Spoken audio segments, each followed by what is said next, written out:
Welcome back, gamers. Today we're diving into how to play Fortnite on your school Chromebook in 2025. Let's get started. First, it's crucial to understand the limitations of your Chromebook. Chromebooks are designed primarily for web-based tasks, which can impact gaming performance.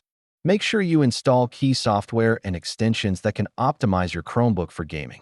This is your gateway to enhancing your experience. One of the best ways to play Fortnite on a Chromebook is through cloud gaming services. Let's walk through the steps to get connected.